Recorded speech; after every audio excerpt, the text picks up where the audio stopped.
Now, the process of meiosis is a particularly fascinating one because we have to produce the sperm and the ovum, the gametes, to generate the next generation. And if you think about it, these both have to come from parent cells. So this is a diploid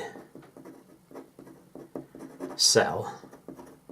Diploid means it's got the diploid number of chromosomes in it, so it's got 46 chromosomes, 23 pairs.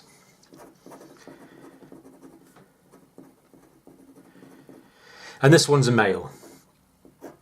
Therefore, this one is in the testes, but it contains 46 chromosomes. This one is in the ovaries, so it's a female one. And actually, this process of meiosis in the female starts just a very short time, actually, after conception of the individual in early fetal life. Fascinating process. But it's also a diploid cell, so this contains 46 and this contains 46. And of course, what we need to get to eventually is the next generation. And the next generation also needs to have 46 chromosomes. And yet we need to combine chromosomes from here and from here. So what we need to do is have a reduction cell division where we produce a cell of 23 and another cell of 23.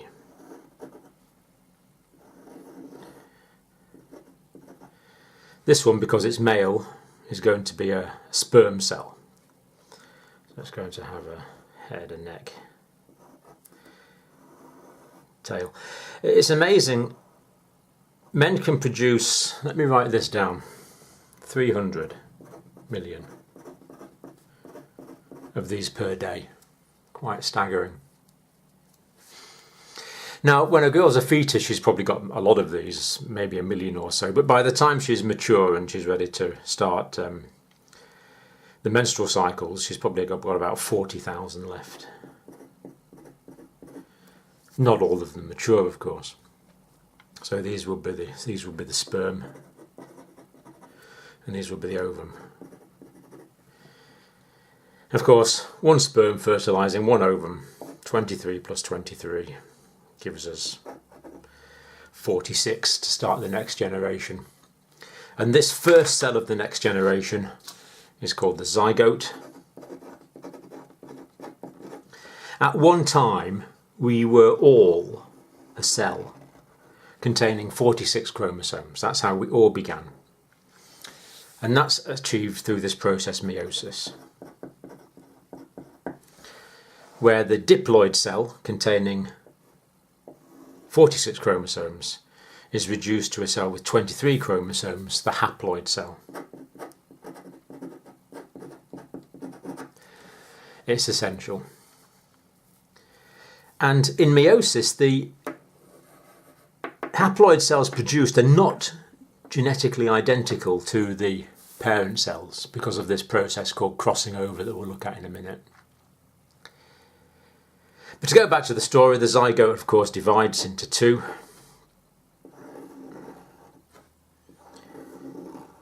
But this time the process is mitosis. Mitotic cell divisions, each with 46. These divide, of course, again to produce 4, until we have the trillions of cells. Again, another mitosis. Until we have the trillions of cells that comprise the whole body.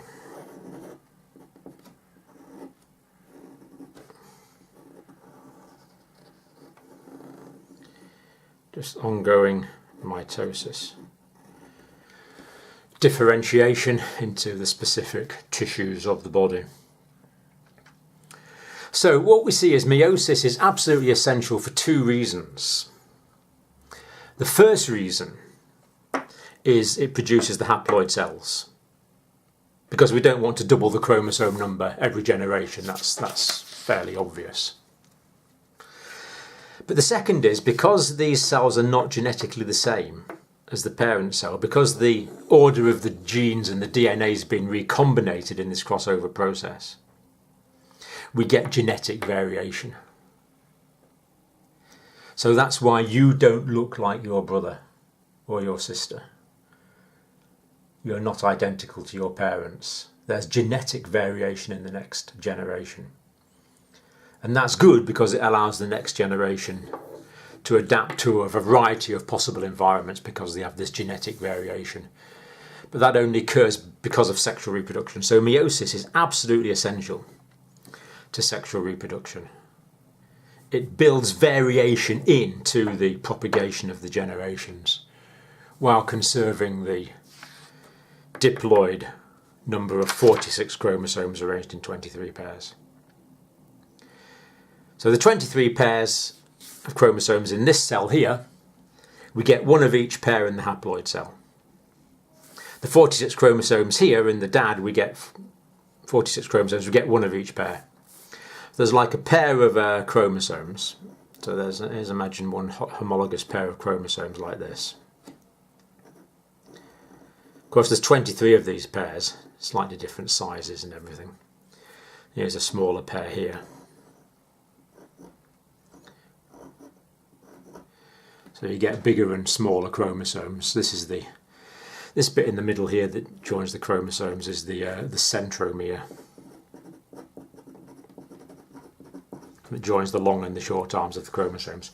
What happens is there's, in the process of meiosis, these homologous chromosomes, these pairs of chromosomes are separated. And one will go into one ovum and one will go into the other. Actually, it doesn't quite work like that in females because only one is preserved. But in many, it works like that. One chromosome will go into one sperm from that pair, and this chromosome from the same homologous pair will go into the other sperm. And it's the same here. So it's not 23 random chromosomes, it's one chromosome from each pair that ends up in this gamete, the cell that produces the next generation. So in the next clip, we want to look at this process of meiosis in a little more detail.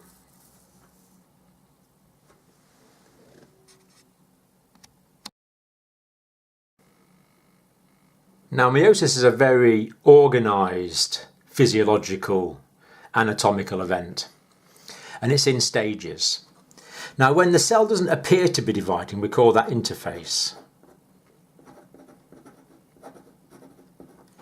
The interphase, when it doesn't appear to be dividing. There are things going on, as we'll see in a minute, but you don't really see it from the outside of the cell. Then there's the prophase. Then the next stage is the metaphase.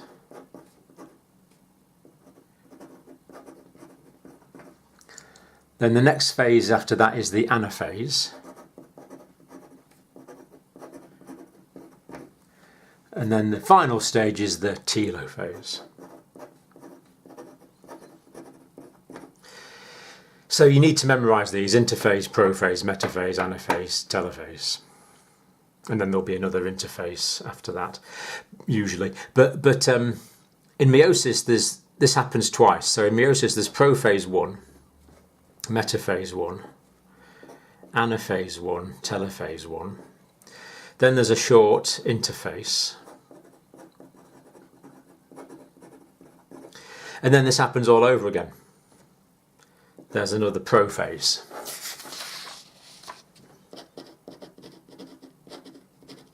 This time it's Prophase II. Then there's Metaphase II.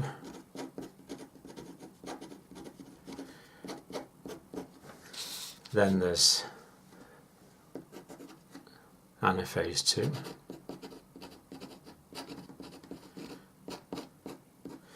And then finally there's a Telophase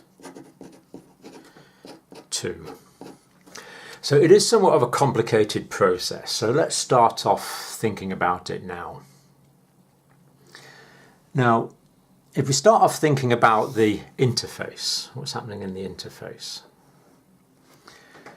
Well, in the interface, if you think about it because we know this comes from we know meiosis derives from germ cells.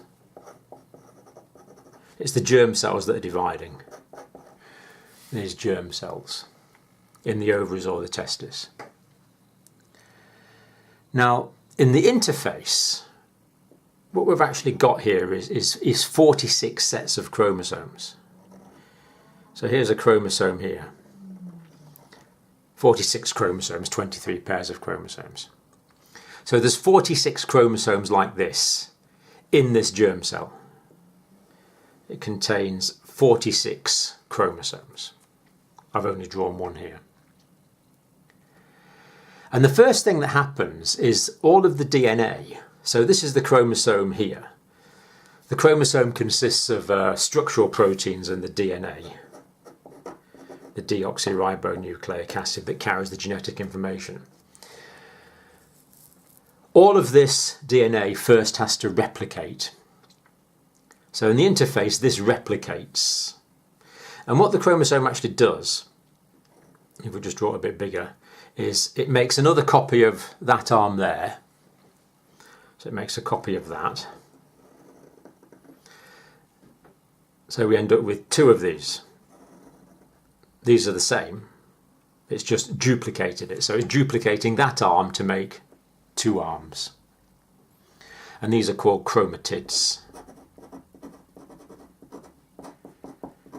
So we have two chromatids here, and it duplicates that one there, again to make another two chromatids. So that chromatid is the same as that one, it's just been duplicated. And that chromatid is the same as that one, it's just been duplicated. So there's DNA duplication into two identical chromatids. Now that, when it's on its own, we call that a chromosome. That's a single chromosome, of which of course there are 46. And when these are divided, we call them tetrads. Tetrads, tetra for four. As in tetraplegic, when someone can't move all four limbs. So now we have 46 tetrads. So in the interphase, there's a lot going on. All this DNA has been replicated. The whole process of meiosis in men takes about a month. It's quite an ongoing process. And as we've said, in girls, this process starts off in females, this process starts off in early fetal life. It doesn't complete till adult life, but it starts in early fetal life. So the DNA is uncoiled. Actually, in this stage, the chromosomes aren't as recognisable as this. It's only when we move into the first phase of cell division, the Prophase I, that the chromosomes condense and become recognisable as these tetrads. And this happens in what is often called the S phase of interphase. S standing for synthesis. It's the phase when the DNA is synthesized and replicated, completely copying itself. That's the great thing about DNA, this great double helix molecule. The molecule can divide and produce, and each half of the molecule can produce another perfect copy. It should be a perfect copy of itself. So that's the first stage, that's the interphase, where we have duplicated the chromosomes and duplicated these arms to make chromatids. So now we have 46 of these tetrads. They're all going to be different sizes because the chromosomes are different sizes. But all the way from chromosome 1 down to chromosome 46, we now have 46 tetrads in the cell. Whereas before, we had 46 individual chromosomes. Now we have 46 tetrads. So that happens during interphase, and that sets us up nicely for the next stage, which is the prophase, which we'll look at next.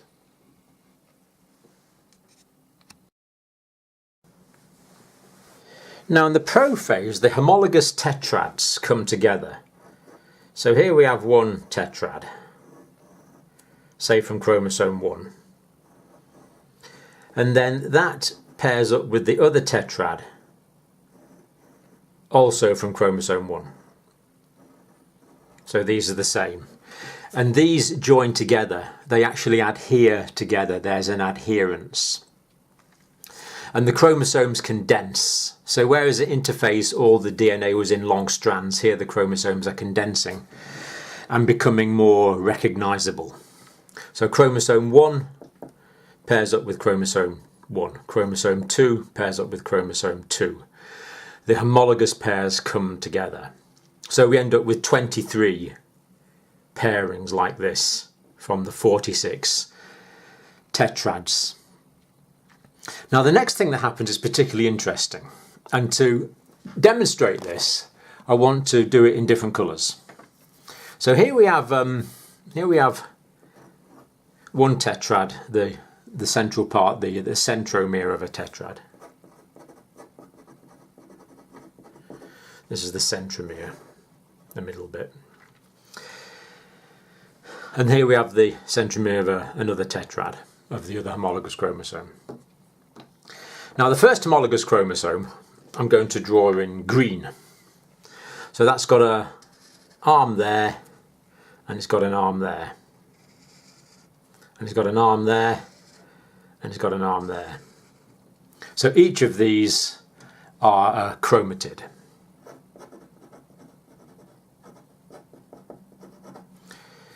So this arm here is now represented by this piece here, this chromatid. And here we have another chromosome, the other one of the homologous pair, and we'll draw that in red.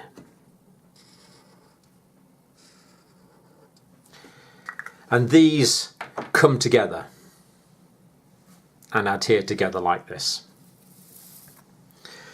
So here we have one, here we have another, they're now very close together. And what happens is their arms start to intertwine. It's almost as if they embrace each other. So I'm only going to draw crossing over of a couple of tetrads, otherwise the diagram gets complicated. So there's one there. And that's the other arm there. And that's the other arm there, the other chromatid.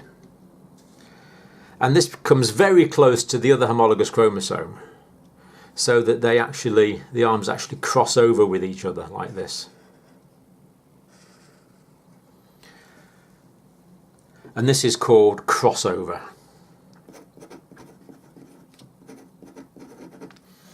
There are crossing over of these chromatids. And at the same time, if we think about the whole cell, imagine this is the cell here, the germ cell, it's got a nucleus. I mean, this process is going on inside the nucleus, isn't it? With the different tetrads.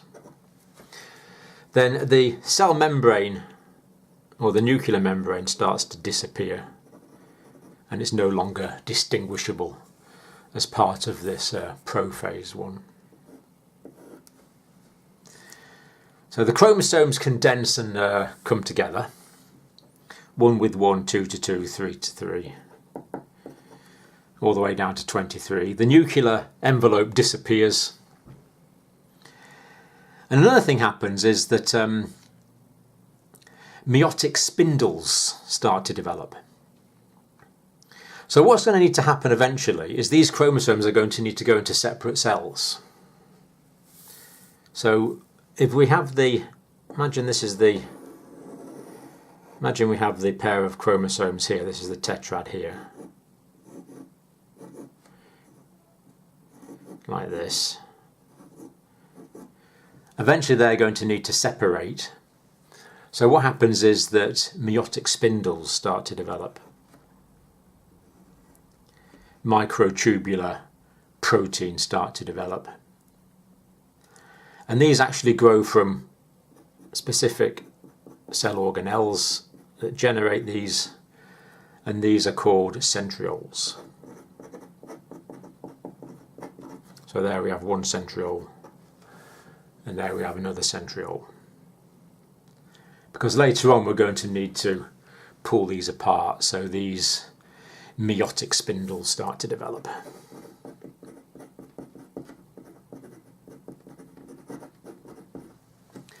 Meiotic spindles are made of microtubules, and they extend from the centriole where they're produced, and they actually latch onto this centromere in the middle here. Remember, the centromere is the middle bit.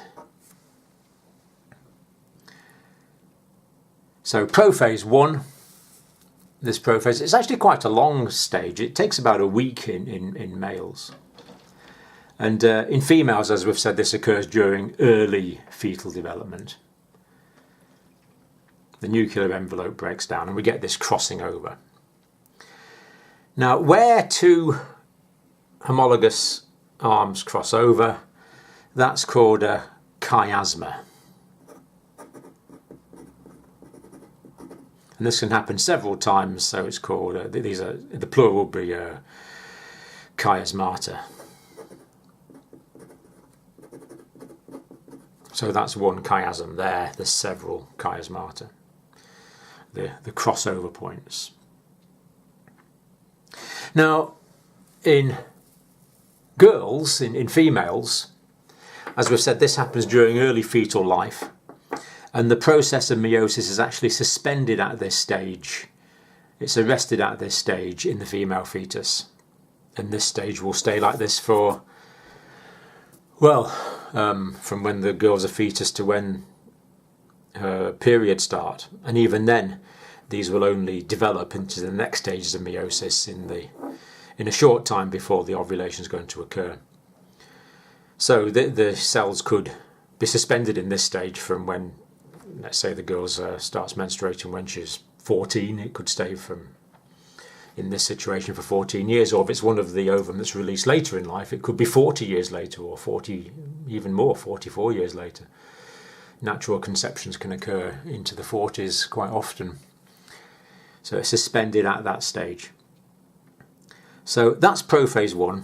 Key thing to notice is that there's this crossing over as the chromosomes come together, as the homologous chromosomes come together. And the nucleus disappears. And the cell is ready for the next stage, which is the metaphase I.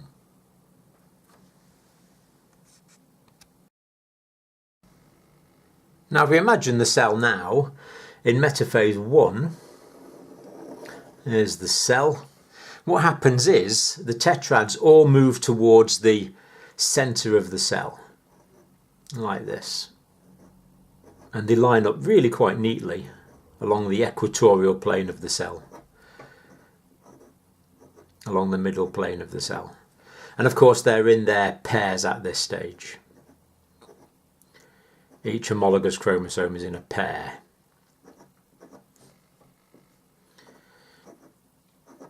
Like this.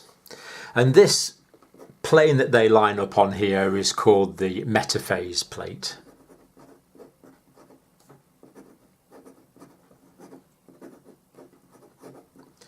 So they're lining up neatly on this metaphase plate.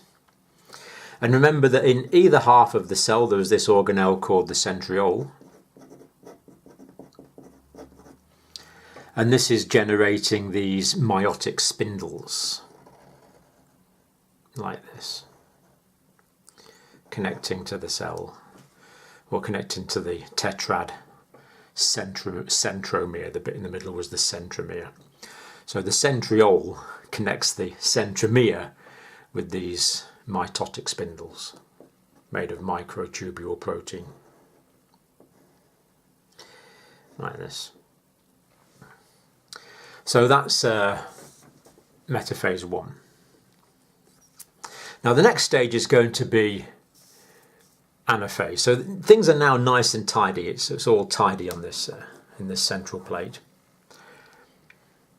But the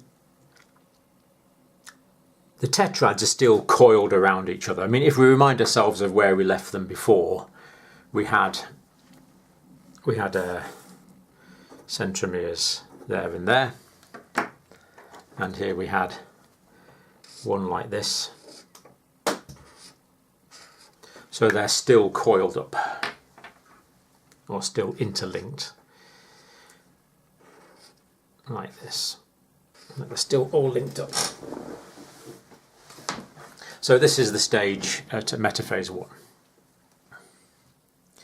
Now next we move into the Anaphase. Anaphase I. Now what happens here, I'll just illustrate this I think by looking at two, or maybe just look at one actually, I'll just look at one pair of chromosomes. So we've had these here in metaphase and we saw that they were crossed over. We had these crossover points where they cross over, the chiasma or the chiasmata, where they cross over. Now at anaphase, these chromosomes are pulled apart, or the tetrads are pulled apart. So there's one centromere there, there's another centromere there. And they're actually pulled apart by these microtubule meiotic spindles. They start to pull them apart. And when they pull them apart, what happens is, let me draw it. What happens is, that's pulled apart like that, so that's still got those arms. These diagrams are simplified. In practice, the arms are more interlinked than this.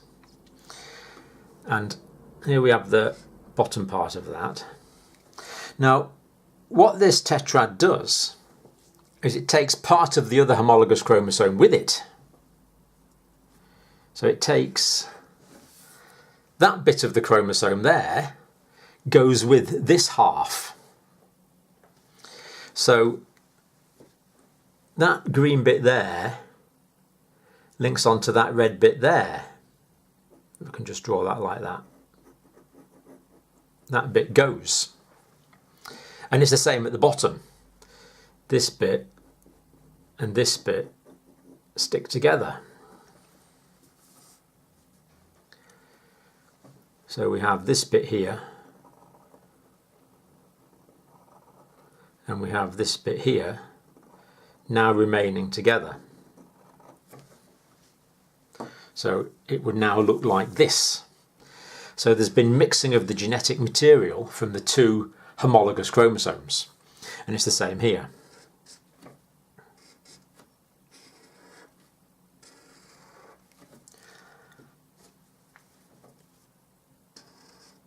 When they separate, the crossover points connect and there's recombination of the genetic material. So these tetrads are no longer the same as the parent tetrads were in the interphase. The crossover points stay and these pull apart. So the homologous tetrads pull apart. They're pulled apart by these spindles, so that one's going to move that way. That one's going to move that way. But they've now got this recombined material from the different original tetrads. And this is so important because this means that there's now a recombination of this genetic material. The chromosomes are no longer identical to their parents. They've got a recombined genetic profile because of these essentially new tetrads that have been produced. And they pull apart now. So the homologous tetrads pull apart by these meiotic spindles. And they go into haploid halves. So now, as these move apart to that side of the cell and to that side of the cell, we're going to end up with 23 tetrads on that side of the cell. And we're going to end up with 23 tetrads on that side of the cell. So originally here we had the tetrads together, then they're going to pull apart, giving 23 in each half of the cell in this anaphase stage. The centromeres hold together the four sister chromatids still, but they're moving apart to have 23 tetrads in each half of the cell.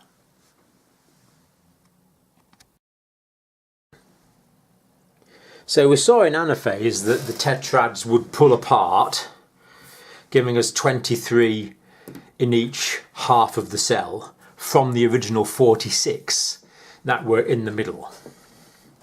So there was 46 lined up in the middle, they're going to pull apart to give 23 in each half. Then what happens is, if we have 23 in this side and 23 in that side, then the cell actually starts to pucker a bit in the middle like this, until eventually it's becoming distinct looking cells like this.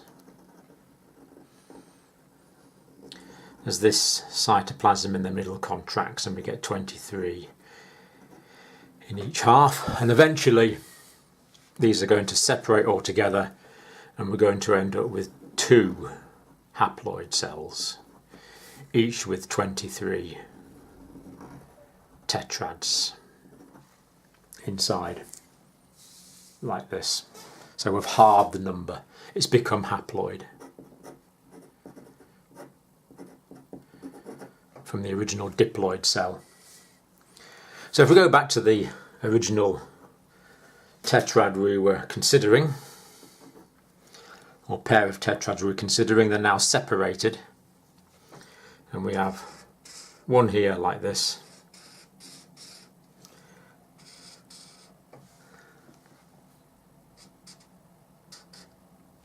remember it was now recombined with components from the 2 homologous chromosomes, and it's the same with this one.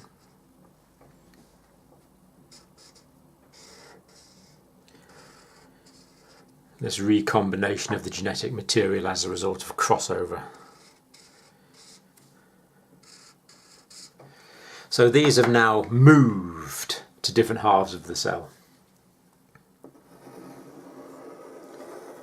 prior to becoming 2 separate cells. And this process is called cytokinesis.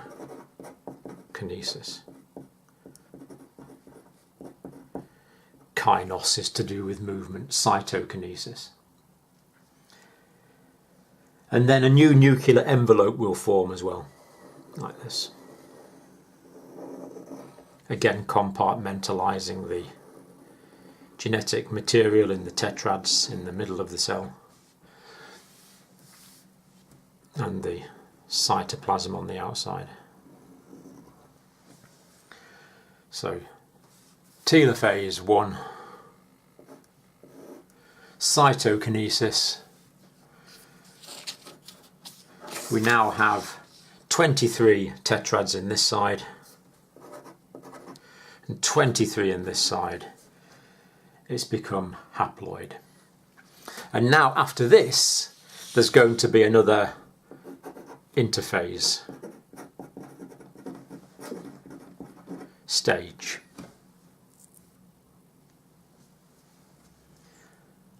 And then we'll move on to the final second stages of the process of meiosis.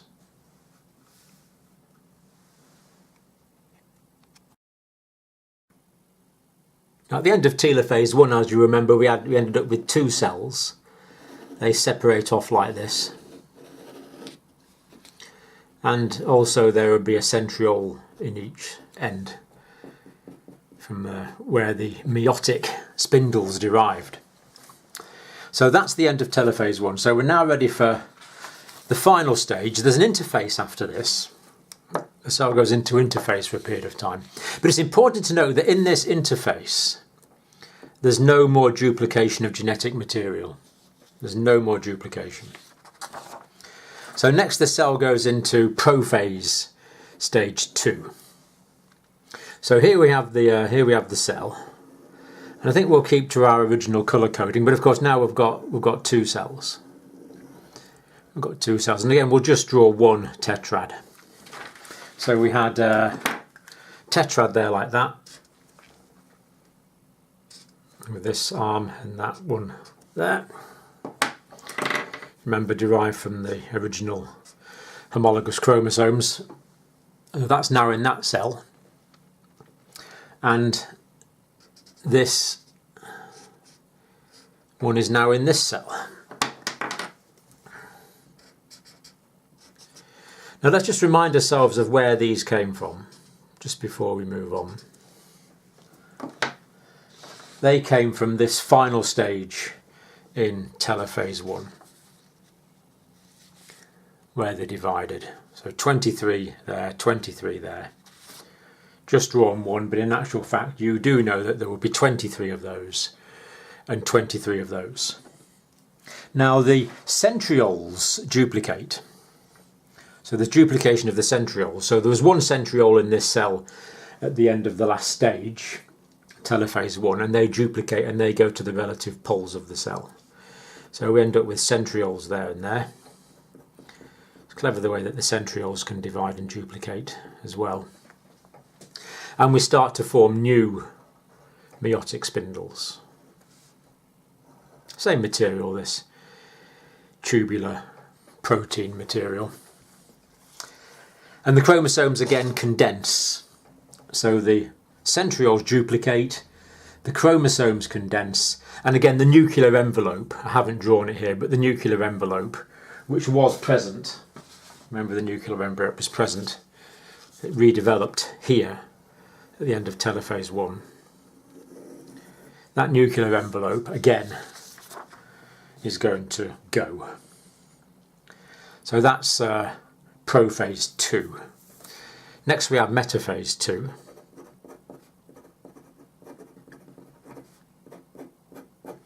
Metaphase II. Now here again the tetrads line up in the equatorial plane of the cell. So there's 23 of them now, isn't there, in each cell. They line up again so everything's nice and tidy. Those 23 pairs line up. And let's go back to the original single tetrad we were considering in each of the two cells, because it's now haploid, remember.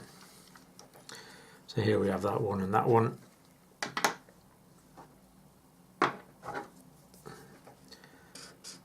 Like this, keeping to the same colour coding. We have the tetrad there and in this one. Like this. So we have those there. So the tetrads line up and the spindles become fully formed and connected.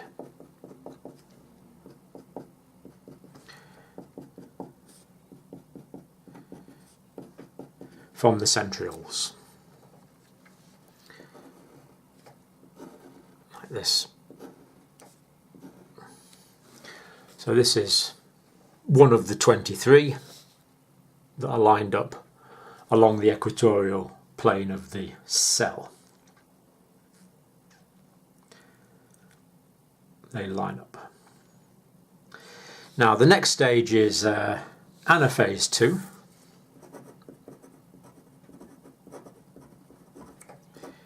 Anaphase II.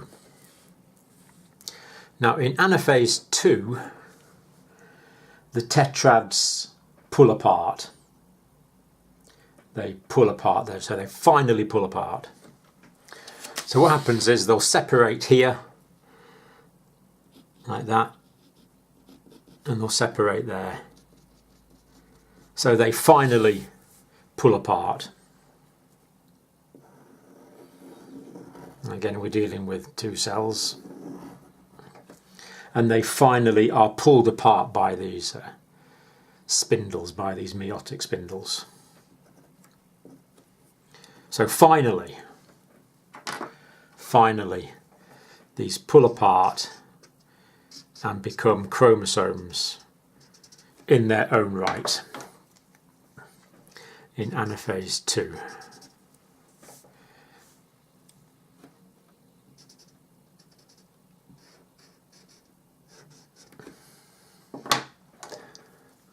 It's taken a while to get to this stage,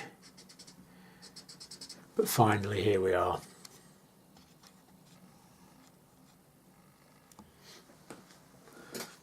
So the tetrads now pull apart. They're pulled apart by these meiotic spindles, moving them in this direction. Like this, they're finally pulled apart, becoming chromosomes in their own right. So we're going to end up with 23 chromosomes in this half and 23 chromosomes in this half. 23 in this half, 23 in this half. And because of crossover from Prophase I, each cell, each gamete, these are gametes, remember, sperm or ovum, will have a different genetic makeup. And then all that needs to happen after this is the final telophase, Telophase II. And the same thing happens as we saw before. If we just draw one, if we draw it small first of all, these are going to separate, this process of cytokinesis. They're going to separate.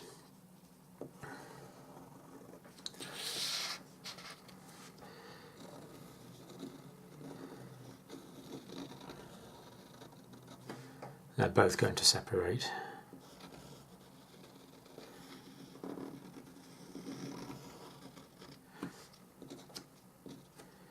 Centromere. Remember, this is derived from this one up here in Anaphase II. That's going to be like that.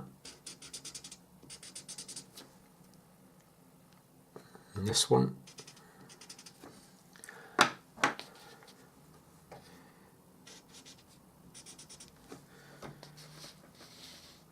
And this one, keeping the same colour coding.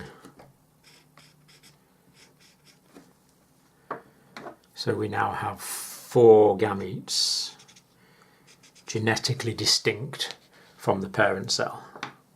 And of course these will fully separate,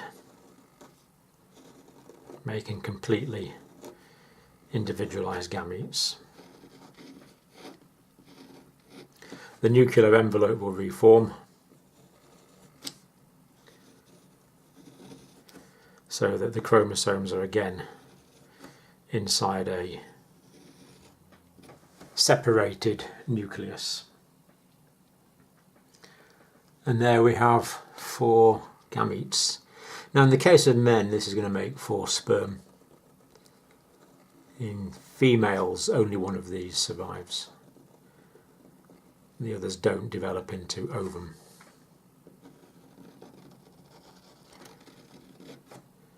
But the key thing we need to notice is that there is genetic recombination, and the number in each cell is N1, which is haploid.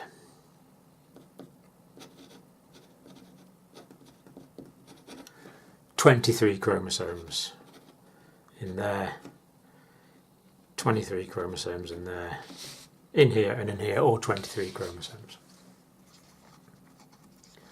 So that's the second stage of meiosis, Prophase II, Metaphase II, Anaphase II, Telophase II, giving rise to the separate cells, which are now ready to combine with the equivalent gamete from the opposite sex to generate a new zygote, each gamete contributing 23 pairs of chromosomes, giving rise to a new zygote with a complete set of 46 new genetically recombined chromosomes.